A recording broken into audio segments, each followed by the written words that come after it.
this evening. I want to begin by thanking all of our President's Club members and Associates Club members for your support. So raise your hand and wave at me if you're a member of our President's Club or Associates Council. Thank you. And for those that are not, I hope you'd consider joining, because it's your support that makes possible all of our Distinguished Speakers Series events like that this evening. And so I would encourage you to visit nixonfoundation.org, and you can learn all about our membership benefits. I also want to invite all of you in the room and all of those watching live tonight on YouTube and on X, as we are streaming this live, to join us next Tuesday, October 29th, to meet and hear from former Commerce Secretary Wilbur Ross, who will be speaking from this podium. He has a new memoir, and you can get your tickets at nixonfoundation.org. This evening, I have the pleasure of introducing an influential, hardworking, and effective member of Congress. Mike Waltz is a combat-decorated Green Beret and the first Green Beret elected to serve in Congress. He served as a Special Forces officer across the world, including in Afghanistan, the Middle East, and Africa, and for his service, he was awarded 4 Bronze Stars. He served in the White House and at the Pentagon as Defense Policy Advisor to Secretaries of Defense Donald Rumsfeld and Robert Gates. He is a small business owner, a husband, and a father, and today represents the people of Florida's 6th Congressional District. Congressman's book, Hard Truths, Think and Lead Like a Green Beret, is already a bestseller, and it should be on your holiday shopping list this season. So ladies and gentlemen, please join me in welcoming Congressman Mike Waltz.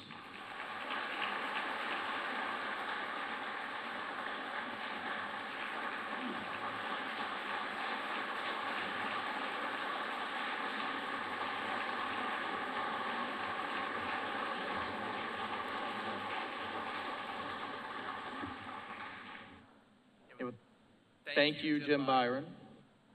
Thank you to the foundation, and I want to send a special thanks to Ambassador Robert O'Brien, Chairman of the foundation and President Trump's Homeland Security Advisor, and then I would be remiss if I didn't thank the amazing and wonderful Hugh Hewitt, and I have the real honor to have his son right here in the center is on my team as Washington, D.C.'s best communications director. Thank you. So, what is a Green Beret?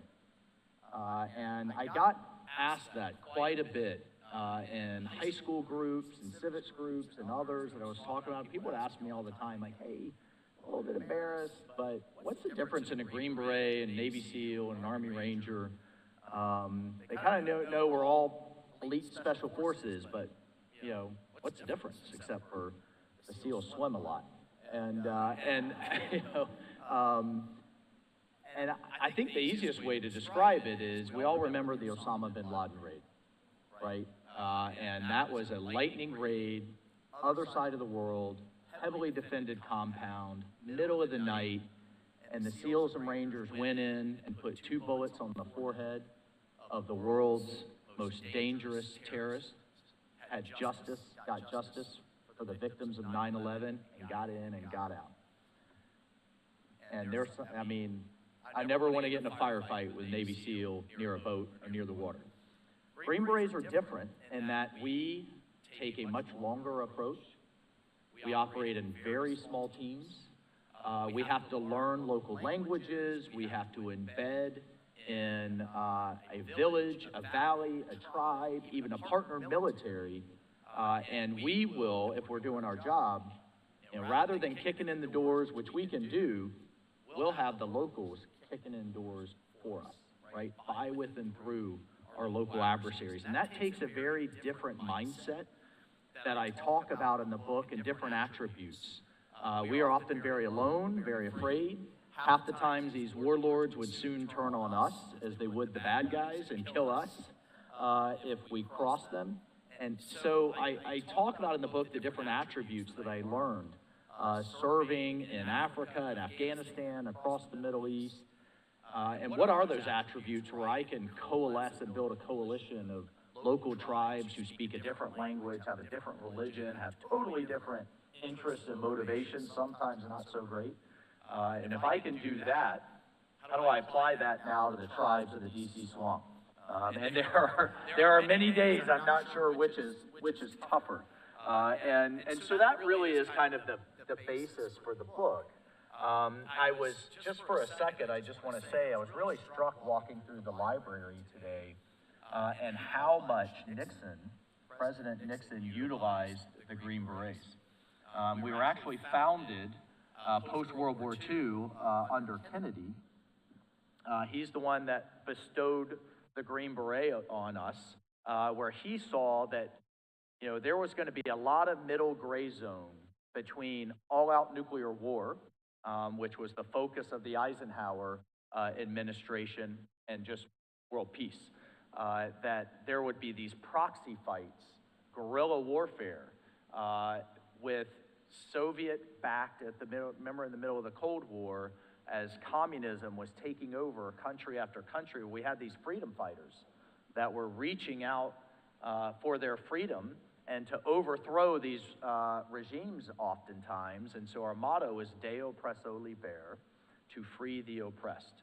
And Kennedy and then Johnson and then Nixon would use this force to kind of spread American values, but also help those that wanted to fight alongside us, but were often oppressed by communist regimes. So Vietnamization, you know, Nixon's plan to get us out of Vietnam. How do we get hundreds of thousands of troops out, but then still help the South Vietnamese army fight for themselves? Well, they had teams of Green Berets, often no more than 6, no more than 12, partnered with battalions of South Vietnamese, helping them with the close air support, the medevac, the communications, the planning, the strategy, everything that they needed to be successful. And, you know, we've applied that concept all over the world. So we've had Green Berets in Colombia for over 40 years, no more than 50, 60 at a time. If you remember back in the 80s, when the Medellin cartel was blowing up planes, assassinating politicians, pumping cocaine by the boatload into the United States, there was a thing called Plan Colombia, led by the Green Berets. We defeated not only and took down those cartels, we took down the FARC guerrilla insurgency as well, at a cost of no casualties and less than 50 soldiers. Saved, really, I think, South America at the time. And I could keep going. The response to 9/11, the liberation of Afghanistan, a couple of dozen Green Berets dropped off in the middle of the night, partnered up with the freedom fighters that were resisting the Taliban, also known as warlords, and many of them ended up riding on horseback. The first message out of Afghanistan post 9/11 was, please send saddles. And then literally a cargo plane went to Montana, loaded up saddles from a saddle maker, and then went literally all the way around the world through Kazakhstan into Afghanistan, because these poor guys were chapped to no end, riding Afghan horses in to overthrow and defeat the Taliban with the help of the United States Air Force, oh, by the way. So the other thing that struck me going through the museum today was how Nixon got our POWs out. And actually, one of the largest ever POW raids, look up the raid on Santé Prison, was conceived by Green Berets, by our special forces, and in a joint intelligence picture, first ever joint operation under the chairman of the Joint Chiefs. Nixon signed off on it, incredibly bold, all the way into just outside of Hanoi. Pulled off brilliantly. Unfortunately, the POWs were moved the night before, and they missed them. However, there was a silver lining to that story, because of that daring, because of that boldness, and I have this under my chapter in boldness in the book, that even though they missed getting the POWs out, because of that, the North Vietnamese pulled all of our POWs out of these just miserable, awful prison camps out in the jungles and consolidated them all under Hanoi Hilton, right there in the capital, where they thought they would be easier to defend against those kind of raids, but their conditions dramatically improved. And it also then proved the basis for what we do now in our survival, escape, and resistance training.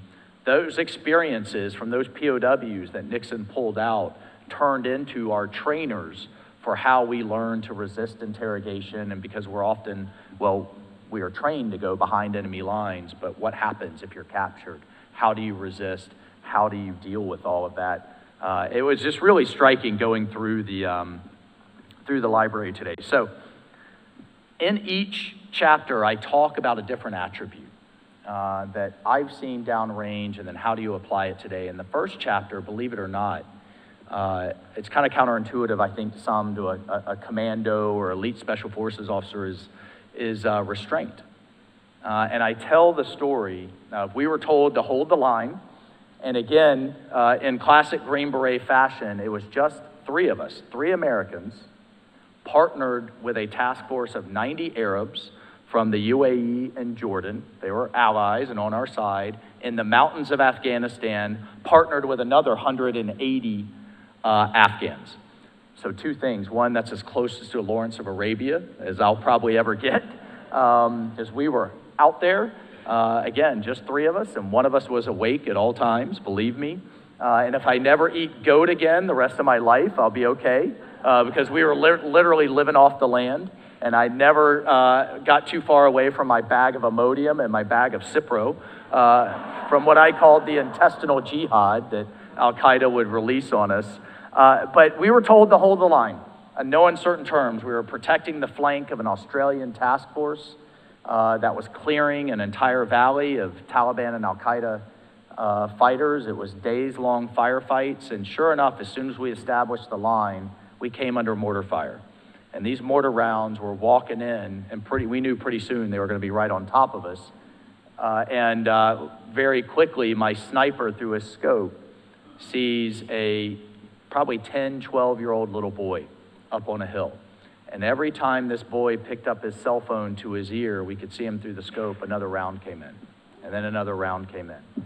And very quickly, my sniper looked at me and asked for permission to kill this little boy. And for our shooters in the crowd, he was shooting a 50 cal Barrett. So you know what that size of round would have done to a kid. And this is all kind of going through my mind in a matter of seconds. I'm the father of kids. You know, I'm thinking the rules of engagement, the laws of land warfare. Is a cell phone a weapon? Am I going to get, strung up, court-martialed, war crime for shooting a civilian boy? All of this is going through my head. Meanwhile, another round comes in, and my sniper's calling me everything under the sun. And I denied him permission. I told him, fire a warning shot. He did. Splashed rocks all over the kid. Fortunately, he runs into his village. Long story short, we chased him into the village. The Taliban had been there that morning, lined up every family, said, give us your oldest son to go attack the Americans or else. And most of the families did. One refused, and they hung their little boy. Kid was still hanging from the tree. You want to talk about something that sticks with you forever. So, was restraint the right call in that moment? I think so. Would I have said the same thing if I were sitting in the living room of one of my Green Berets that were killed and talking to their parents and trying to explain how I didn't take the shot? I don't know. And then I go through in the chapter moments in our history where restraint was the right call. Grant, with the surrender of Lee at Appomattox, let everybody go home, let them actually keep their muskets.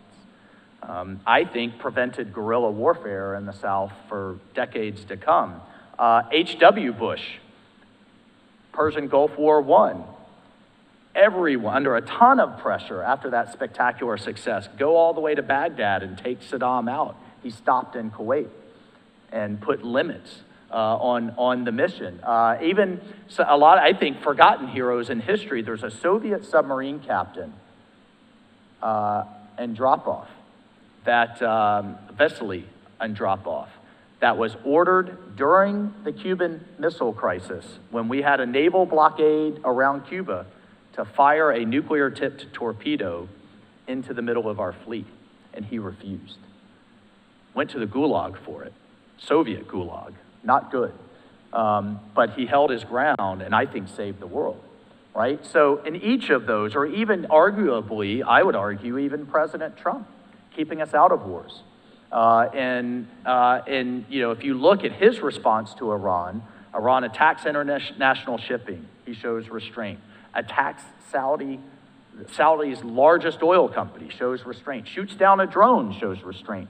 Not until they cross the red line of storming our embassy in Baghdad, killing an American, he says enough, and takes out Soleimani, the Iranian field general, in a targeted strike with no civilian casualties, and restores stability and restores peace, because sometimes you have to punch the bully in the mouth, sometimes you have to escalate to then de-escalate, right? So each chapter kind of captures one of those attributes. I'll just tell you a few more, and I know, you know, give me the signal when you want me to stop, and we'll go to questions, because I really want to hear what you want to talk about. But one of the stories that my wife likes is I talk about discipline and the need for discipline.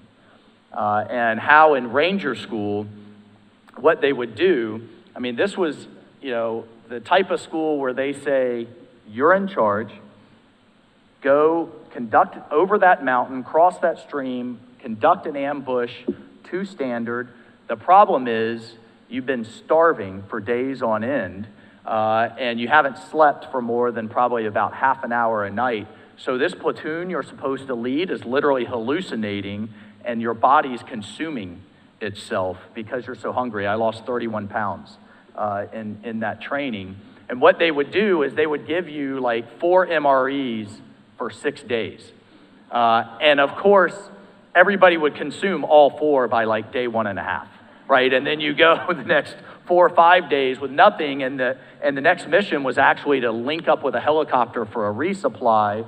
Well, the poor lieutenant that was told you're in charge got us lost, and we heard the helicopter flying off with all of our food in the distance. I thought he was going to get his butt kicked right there by the rest of the starving Rangers. And I was pretty proud of myself, because everybody else had eaten all of their food days ago, but I saved this 1 pack of Skittles. And this thing was sitting in my pocket like a bag of gold. And about every kilometer, I would reward myself with popping one of those little Skittles. I mean, it was like a burst of joy. Sound like Kamala, you know, but happiness, whatever. It was just this total morale boost. And like the 3rd or 4th one I popped in, I look over and I see a couple of my battle buddies staring at me like saliva. I didn't know if they were about to fight me or begging or whatever. And I'll never forget looking over at them and saying, hell no, I had the discipline to ration some of my food in case this happened, and to have a backup plan, what we call a PACE plan, primary, alternate, contingency, emergency. You always have 3 backups for everything. And it's like, sorry guys. And they just stared at me for every time I popped one in. I thought they were going to come and come after me. Well, fast forward, we make it. And you go before this board, and I went before the sergeant major of the Ranger School to get your kind of pass-fail. And I was quaking in my boots, and I'll never forget standing in front of this sergeant, big dip in his mouth, and he said, and he's flipping through my file, and I see these 2 like red slips. And what those were bad peer evaluations from your fellow Rangers. You evaluate each other as well.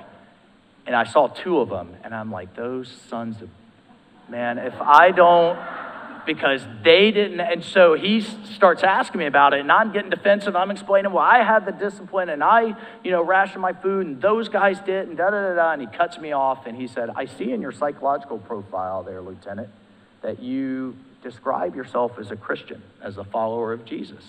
I said, yes, Sergeant, I am. And he says,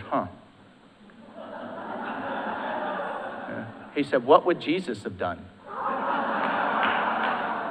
And I'm like, man.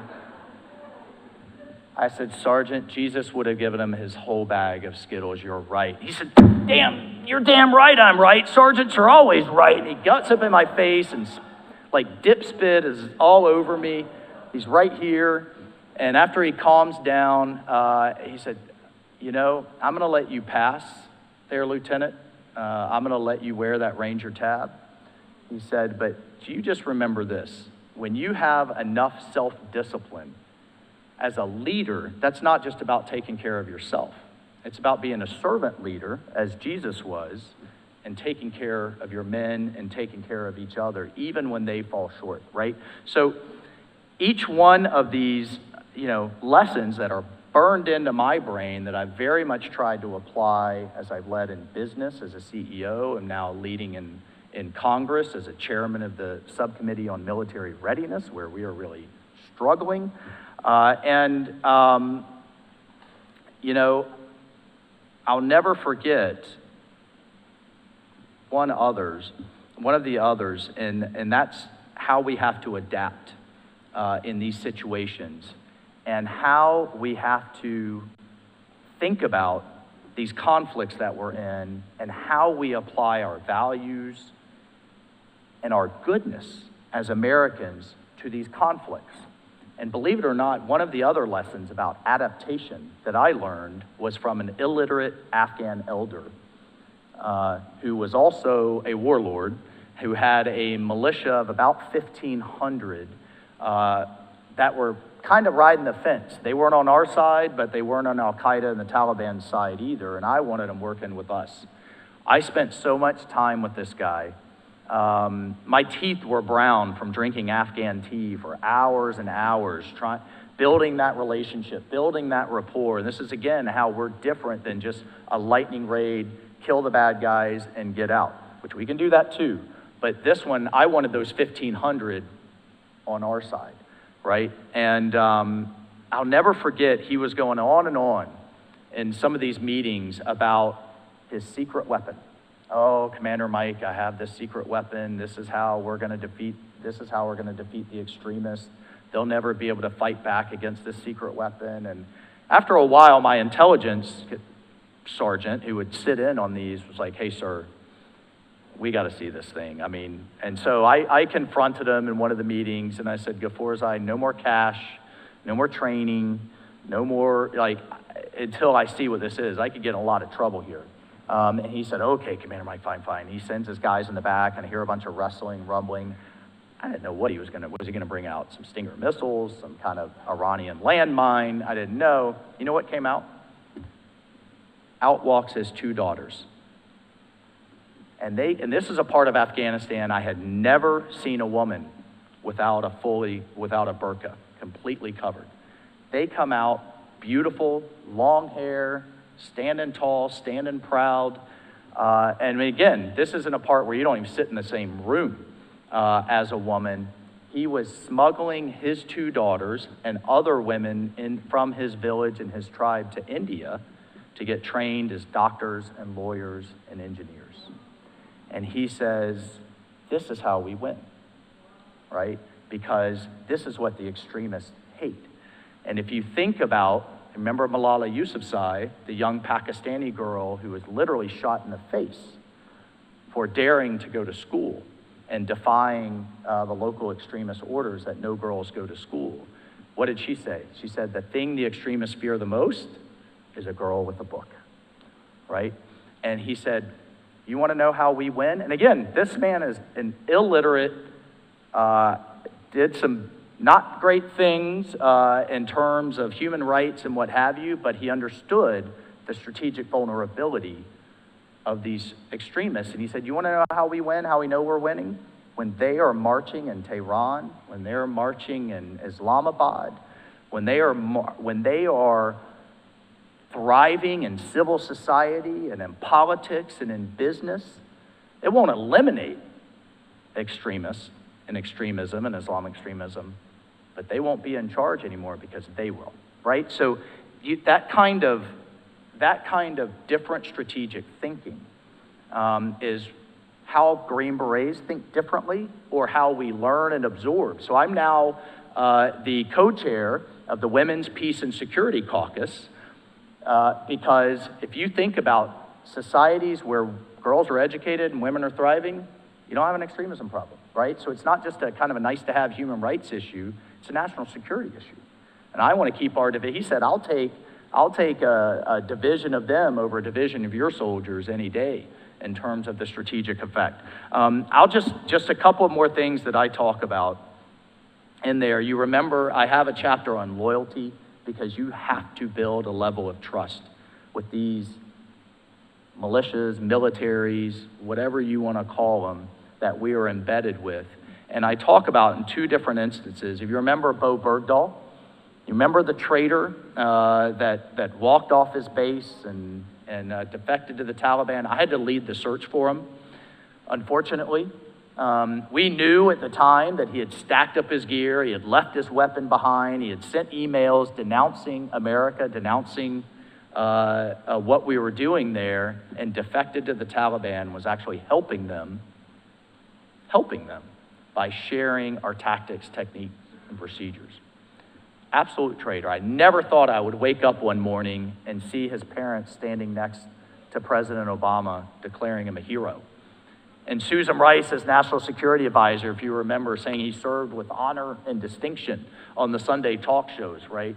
So my first ever Fox News appearance, I was the first to go on national television the next day and say, time out, America, put up your ticker tape parade, not a hero, here's what happened, and oh, by the way, we just traded the 5 most senior terrorists out of Guantanamo for him, which we should have never traded anything for him. We had defectors in the Korean War, we left them there, much less provide the enemy their top draft picks. And one of those 5 that we traded, by the way, is now running the Taliban military that are hunting down our former allies as we speak after that disgraceful, despicable withdrawal. So I contrast that, an American soldier who betrayed us, with one of my interpreters, Spartacus. This young kid loved America. He learned to speak English by listening to rap music and watching movies. So he would string together a series of cuss words that made no sense. But man, he would fight right alongside us and believe deeply in the values of that flag because the Taliban had kept his sisters from going to school. He knew where the future lay and desperately wanted to come to the United States. And unfortunately, the Taliban got a hold of him. Remember, that withdrawal and how that was done is deeply morally hurtful to so many of us. The Taliban got a hold of him, drug him back to his village, beheaded him in front of his family to send a message about working with Americans ever again. My wife and my team tell me, either bring a bar to your talks or stop depressing everybody, but these are the hard truths. These are the effects of the decisions that we make or that we don't make in Washington, D.C., and I think with less than 1% of Americans serving now, we need to hear it. And we also need to hear the positive lessons that we learn. And I'll just stop with this in terms of resilience and determination. I talk about real heroes in this book. I talk about Captain Ken Dwyer. I got one of my captains that lost his foot, lost his arm, lost his eye, had every right to 200% disability. He had to fight the system for years to reject the disability, probably millions over a lifetime. System didn't know what to do with him because all he wanted to do was get back to his team and get back to the fight. He's now a colonel in charge of a support unit. He can't go do what he used to do, but he said, fine, then I'll run the support guys, helping you all go do it. He just wanted to serve. Or, another one of my soldiers, Andre Murnane, who lost his foot, 9 months later, he was jumping out of perfectly good airplanes again and is still back in the fight. Or Rocky Versace, the first Puerto Rican of Puerto Rican nationality to receive the Medal of Honor. He was, as a POW, every time they took him to the torture chamber, he would find some way to insult his captors and build the morale of his fellow POWs. And the last time he was seen or heard, they were dragging him in, and he was screaming, "God bless America," at the top of his lungs, right? Where does that come from? What kind of attributes drive that? These are all Green Berets that I'm proud of, and that when we talk about celebrating our heroes in terms of celebrities or athletes or what have you, these are the ones, in my view, that we should be talking about. And look, and I also tell kids, I get asked all the time in high schools or ROTC units or folks that I speak to, what's an attribute or what's a piece of advice you want to leave them? And I tell them, what the piece of advice I want to leave you? You're going to fail. You're going to fail a lot. And you got to figure out how to deal with it. And you're not always going to get a trophy. And you're not always going to get patted on the head. I failed Ranger School so badly, they sent me all the way back to the beginning and said, here, you've got a choice. You can go have a cheeseburger right now and go back to your unit, your life, or you can start over. I'm a masochist. I decided to start over and dusted myself off and kept going. My feet were so blistered so badly in Special Forces selection, they dropped me medically. I had to dust myself off and keep going. Right? I mean, I think as society, in terms of resilience, we need to learn a little more of that.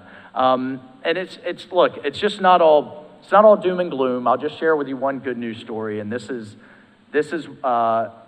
one of the reasons that I'm so passionate about getting more veterans back into our politics. And that's not just in Congress. I don't care, city council, county commission, state rep.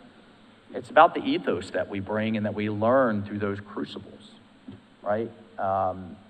In 1978, we peaked in terms of veterans in Congress, 78%. By 2018, we were down to 15%. Record low in our nation's history. And I think that explained a lot of our record amount of dysfunction, frankly. Doesn't explain everything, but I think it explained a lot of it. And it's not that we agree on every issue. It's that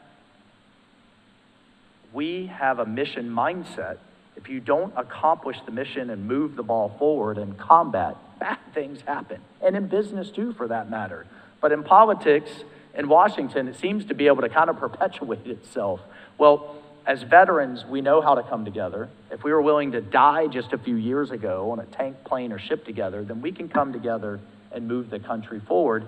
I'm also an advocate, and I talk about it in the book, of national service and getting us back to national service. And I'm not calling for a draft. You don't have to wear a uniform to serve. You can do inner-city tutoring. You can do national parks. You can do FEMA Volunteer Corps for natural disasters, for wildfire and hurricanes. You can do Peace Corps. But, how do we get our young folks back to, like the greatest generation did, learning leadership and discipline and followership and teamwork, and doing it with people that don't necessarily look like you? And I tell the story of a Korean War veteran who came up to me after one of my talks, and he said, he was telling me how he grew up in the segregated South. He never had a relationship with really anybody of color, no meaningful relationship. And then he gets in the Navy, and his first ship, his bunkmate is black. And they're like literally almost sleeping on top of each other. And they became lifelong friends because they had that forcing function, right? And I think we need to get back to that in a really meaningful way. So I've tried to do that in DC. One of the things that I've done or just did in June was for the 80th anniversary of D-Day, I brought together a group of congressmen. We went over to Normandy and we jumped out of perfectly good World War II era 81-year-old aircraft. And we did it. In original World War II uniforms. The parachute was new, but everything else was vintage. But we got new parachutes, and it was funny. As we were leaving, and I gathered everybody together, and we were going to the airport, walking off the House floor. The Speaker of the House, Speaker Mike Johnson, almost got in front of me a little bit, and he's very soft-spoken if you've seen him on TV. He says, Michael, I heard you're taking 9 Republicans with you to go jump out of a really old plane in Normandy. I said, yes, Mr. Speaker, I'm really fired up. It's going to be great. We're going to celebrate, we're going to celebrate our forefathers. It's the 80th anniversary. It'll probably be the last one with the real veterans, da-da-da-da. And he's like, ah. He said, we only have a 3-seat majority. I said, he's like, what are you doing to me? I was like, well, I said, I tell you what, Mr. Speaker, I've got a backup plan. Don't worry, Green Beret's always plan. And he was like, oh, good. I said, I'm bringing a Democrat with me. So we can, if one goes bad, then, we'll even, no, I landed on the drop zone in St. Mary Glease, which is where the 82nd Airborne jumped so many years ago. And I texted them, everybody's safe, you still have a job.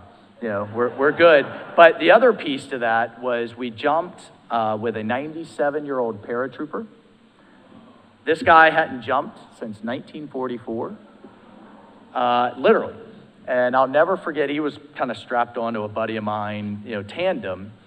He was hooting and hollering all the way to the ground. When we get to the ground, and I unrig and I walk over to him and I was like, Jimmy, how was that? And he said, hell of a lot better than last time. It was like, nobody's shooting at me this time. This was fun. He was great.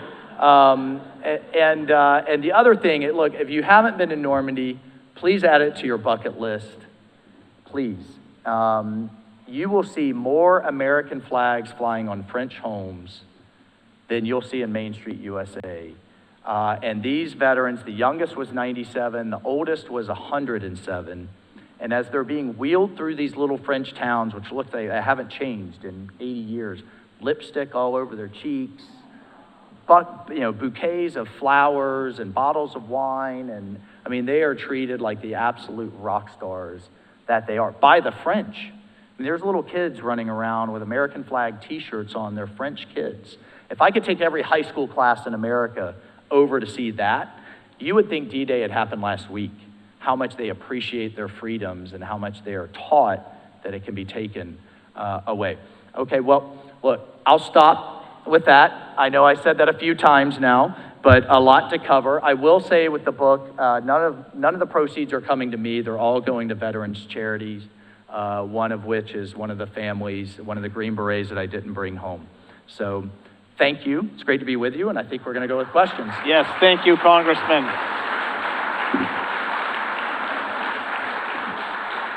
I already see hands. Most of you know the drill. If you have a question, raise your hand. I do, as Jim noted, we're streaming this live on YouTube, and we took some questions. So I want to start with one of these to be fair to them. What was the transition like going from one area of public service, the military, to another, Congress? There's days I'm not sure which is tougher, the Army or politics, but for me, honestly, and I've told, I have members of my team here, it's the honor of a lifetime. You hear all the negative on TV, but every day I walk up those Capitol steps to have been willing to die defending this republic, but to now be a small part of it, representing nearly 1 million Americans, and to have that trust, I am determined to never lose sight of the fact that you all are the boss. I take we the people very seriously. It is your money. You have all the vitriol, you have all the discourse. I try to do things to make that better. Just another quick one, I sent a note out in the middle of impeachment hearings, Mueller investigation, everybody calling everybody a racist, it seemed like, to all the veterans in the House. I said, meet me tomorrow morning, 6:30 a.m. Over 40 did at the Vietnam Memorial Wall, and we washed the wall together with the National Park Service the week before Memorial Day, right? America needs, and I brought a crew from CNN and a crew from Fox. America needs to see that. All they see is the train wreck, or the car wreck on TV every night, because that gets clicks. But there's a lot of good bipartisan work that does get done, and I try to highlight that as much as I can. And I bring the attributes that I've now captured in this book to try to espouse that in the lawmaking. All right, our first question from the audience here. You, sir, what is your question? Hold on. What current national situation threats do you think the U.S. should be more paying attention to? Which, international International, wherever. or any threat? Well, I mentioned Afghanistan. Unfortunately, Al-Qaeda's back, ISIS is back. They fully intend to hit us again, and we have a wide open border, right? And we've already had 8 ISIS operatives arrested in 3 different American cities, plotting and planning. So that's one. But the greatest threat that we have ever faced in the history of this country is the Chinese Communist Party. And so it's not because, although it's partly a big part of the problem, their Navy is now larger than ours, their Space Force is larger than ours, they're tripling the size of their nuclear arsenal, but that's not how they intend, again, getting this adaptation, these asymmetric, unconventional threats. Rather than taking us on plane to plane, tank to tank, ship to ship, they plan to hit America itself. To hit our pipelines, to hit our water, to hit our grid, to hit our ports, through cyber. The first shots in every war game are fired in cyber and in space. Our entire economy is dependent on what's up in space. GPS, real-time logistics, banking, all of that. So President Trump instinctively knew that. I never forget telling him that you can't be number 1, Mr. President, on Earth if you're number 2 in space. He said, let's create the Space Force to defend it. Everybody remembers the jokes. Everybody remembers the, Adam Carell and the Netflix series and ha, ha, ha, and mocking him. But you know what? He was absolutely right. And now the Space Force is up there, partnered in an amazing way with private sector, SpaceX and others, defending what we have. So it's those kind of unseen threats, and both cyber and in space are the ones that keep me up at night, but that I'm very focused on my various committees. Congressman here at the back of the room. You, ma'am, what is your question? A question and statements. Mm-hmm. I am a Navy veteran, and Go when Navy. I got out of the service, they would not give me what was due me as a veteran because I was a female. That has been corrected, of which I'm very happy to say. They've been serving us pretty well now.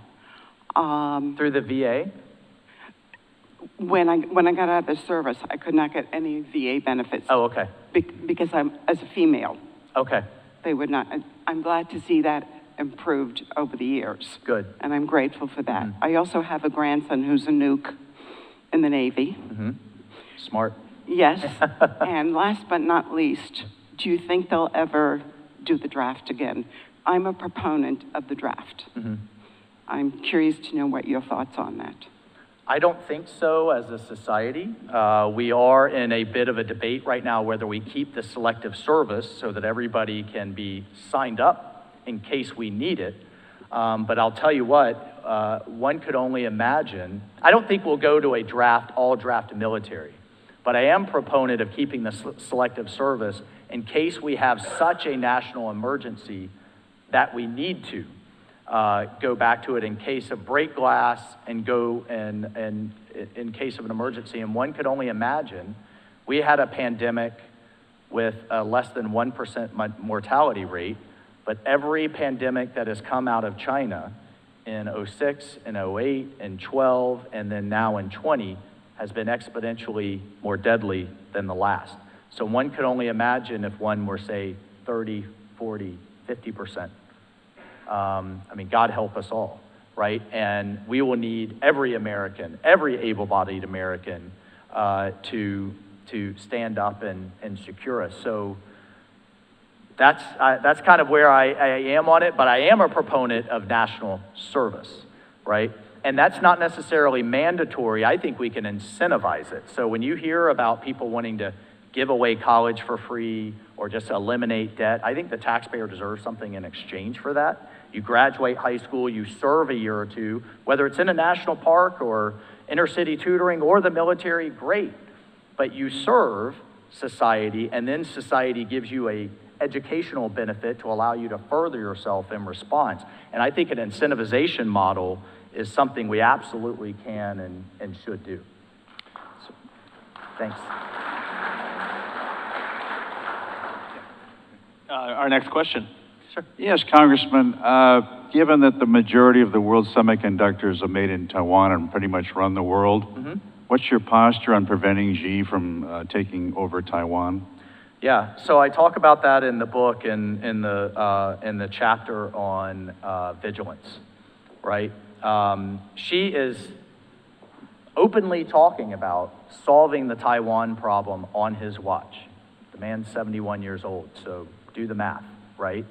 And so not only would he control the vast majority of the world's most advanced semiconductors, but if you just kind of look at the map, he would control the shipping lanes into Japan, Philippines, Southeast Asia, South Korea, about 50% of global GDP. So this is more than just a nationalist reunification issue. This is a major step towards him realizing his dream, which is dominating the world and realizing the China dream and becoming the sole global superpower and replacing the United States and the West. I mean, these are his words to his 20th Party Congress. Well, number one, we need to arm the hell out of Taiwan before, not unlike what has happened with Ukraine after the fact. We need to deter this conflict, number one. We have to get our military rebuilt and refurbished, the United States military, number two, and focused on being a meritocracy and being lethal again, and get the social experiments and the politicization out of it. We just need the best of the best, period. And I know that may be controversial to some, but I feel incredibly strongly about it. I tell the story, quick story, of a kind of knockdown, throwdown that I had with the superintendent of the Air Force Academy, who was teaching pronoun training to our new cadets on day one of their orientation. 18-year-old future leaders of the Air Force, don't say mom and dad, say parent, don't say colorblind, it's offensive, what have you. We had them to our offices, and I said, look, I've called in every Air Force platform in the system for close air support. Never once did my Green Berets, as the bombs are dropping, say, well, sir, what skin color is the pilot, or what religion, or what gender, or what orientation? Nobody cares. We just want bombs on bad guy foreheads, accurately. And I'll tell you what, the enemy's bullets don't care. The only color they care about are you red, white, and blue or not, right? And I think that we have to get back to that culture and mentality, number two. Number three, we waste a lot of money in the Pentagon, and with our national debt, the interest on it exceeding the budget, exceeding the entire defense budget, we've got to spend those dollars smarter. There's a lot of technology ready to do a lot of good things. They just can't break into the system. Number four, we need to depend on our alliances in Asia. I am also co-chair of the U.S.-India caucus. That is the most important, I think, relationship of the 21st century. World's largest democracy and world's oldest democracy, and also not really happy with the Chinese Communist Party right now. So there's a number of things that we need to do, must do, but I think first and foremost is we have to get our supply chains out. And if we can't get them back here, which we should, then we at least get them in the Western Hemisphere or in an allied country. But right now, as we speak, they could turn off pharmaceuticals. We no longer make antibiotics. They could turn off rare earths, and they could even turn off global shipping because we no longer build ships in this country. We've outsourced it all to our greatest adversary in China. That is going to be a much longer process, but we have to get started. In the front row, you ma'am, what is your question? Thank you. I was captivated by the picture that you painted of your time in service. And I know you have a lot more experiences that you went through. I just want to profoundly thank you for your service, truly. I mean, we can't even imagine what you guys went through firsthand, so thank you. Thank you. Well, thanks. Well, I would just ask you two things. Number one, I know everyone here is appreciative, and I appreciate that. My uncle was a Vietnam veteran who did not get that appreciation. So to all of our Vietnam veterans, thank you and welcome home. But I'd ask you to take that step further and thank the families. You know, I mean, the reality is when I was out there, you know, getting as close as I ever could to Lawrence of Arabia, I loved it. You know, we love whether you're out there flying an F-22, standing tall on the con of a ship or a submarine.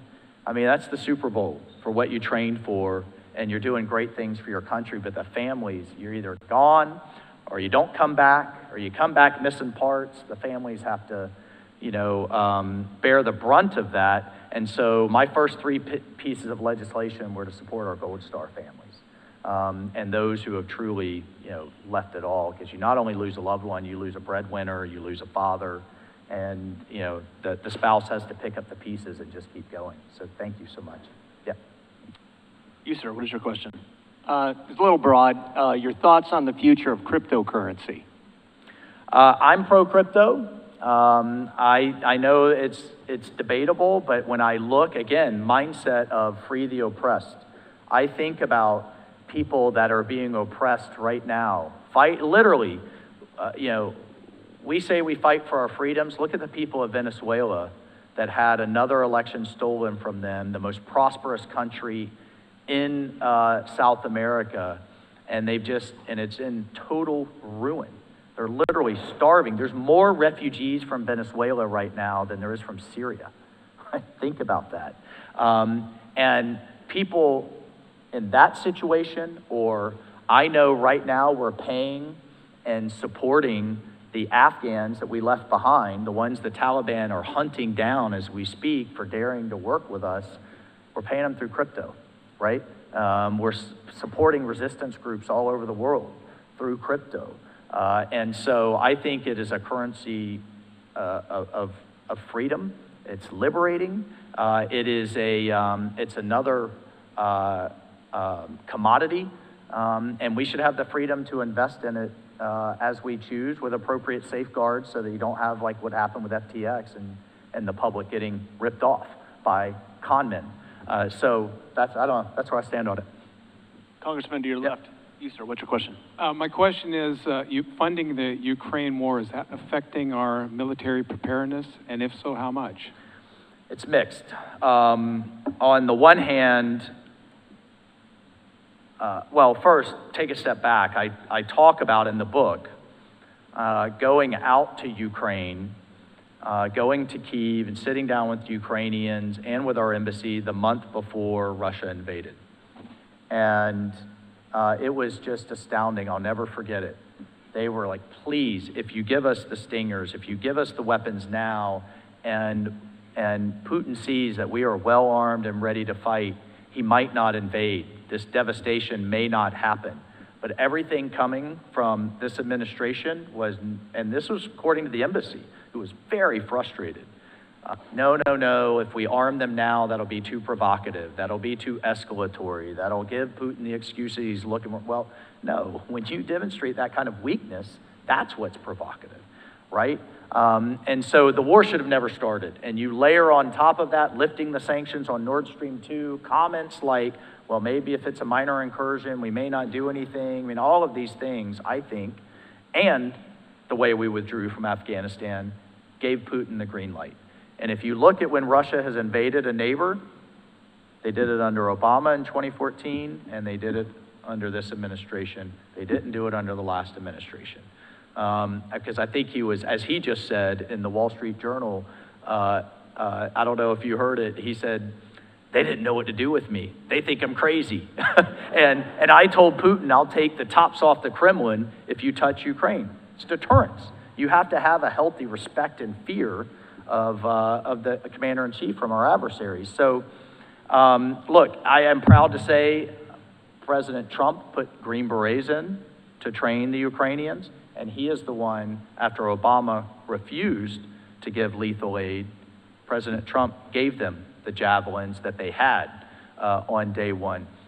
Here's my frustration going forward, and why I voted actually against the last package. What is the strategy to win? What does success look like in line with our interests.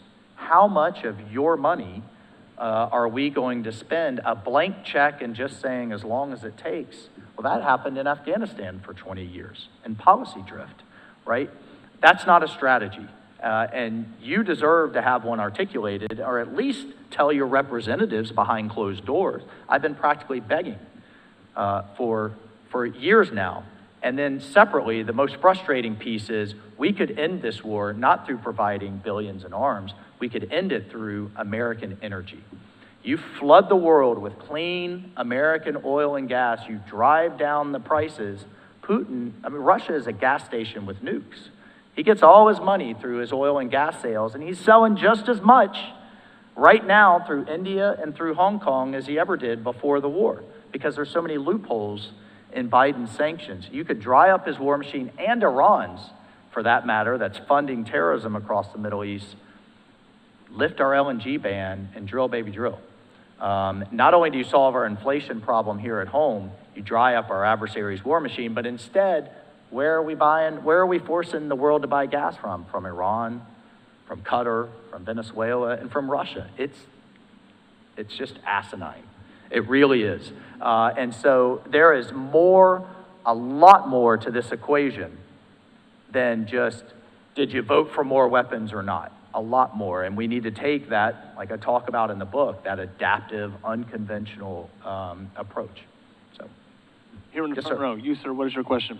Sir, what are your thoughts on the upcoming election? And are your Democratic colleagues going to freak out if Trump wins? Yes. You're already seeing it, right? And you've seen the arc from joyful, the campaign of joy and happiness, to what we just saw, and it truly is out of desperation. And let me tell you something. I mean, part of that Atlantic article was, these thinly anonymous sourced allegations that Trump somehow was besmirching this Gold Star family, this family who had their Mexican-American family who had their daughter brutally murdered. She was a soldier in Fort Hood.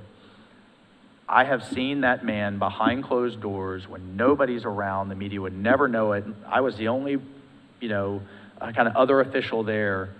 He is so compassionate. He is so kind with Gold Star families in particular. I took the 13 Abbey Gate families. They had it up to here. They couldn't get their questions answered. Biden wouldn't take a meeting with them. He wouldn't even answer their phone calls. And I took him up to Bedminster to see him. He was supposed to spend an hour with him. He ended up spending 6 hours with him. He met with each one individually. He listened. He promised them transparency, all the videos, all the tapes, all the emails. He said, you can have it all when I'm back in charge. And the funniest part was I got for the first time to see DJ Trump. So he invited him up to the restaurant. He pulls out his iPad. He's playing his playlist, Frank Sinatra, Phantom of the Opera, Pavarotti. And these poor moms who had suffered so much, they were laughing, they were crying. He got some of the couples up and made them go dancing. A couple of them came up to me afterwards. We closed down the restaurant, middle of the night at this point. President of the United States spending this much time with him. And they said, this was the best thing that has happened to me since we lost our son, right? And that's the side of him that I've seen, that I've come to know, the media never wants you to see, and why I went on CNN yesterday and said those articles are a bunch of crap. And I think that we're looking pretty good. We're looking really good. So, Congressman, thank you. See. Thank you. Be sure to pick up a copy of Hard Truths in the museum store. He is going to be available to sign them. It does make a very good Christmas present. I'm picking one up. And everything to charity. Everything to the Matthew Pacino Foundation. Thank you very much. Can I just do one more thing and have one more liberty? Yeah. Jim, where'd you go? You still here? Jim Byron? All right, well, if you stepped out, then Chris, come on up here, brother. So everybody knows these are military challenge coins. Mine says, presented for outstanding servant leadership. As you heard me tell the story with the sergeant, I'm a proud Christian. You walk the earth, in my view, humbly, with humility, but you also can't be afraid to kick over some tables, as Jesus did, with some strength. But I'm also an Episcopalian, so it's a bottle opener, because I don't mind a good drink, right? So I'd love for you to have that, man. Thank you very much. Yeah, my pleasure. What an honor to be here. Thank you so much, and I salute you. Thank you. We'll see you up in the front lobby. Thank you, man. All right.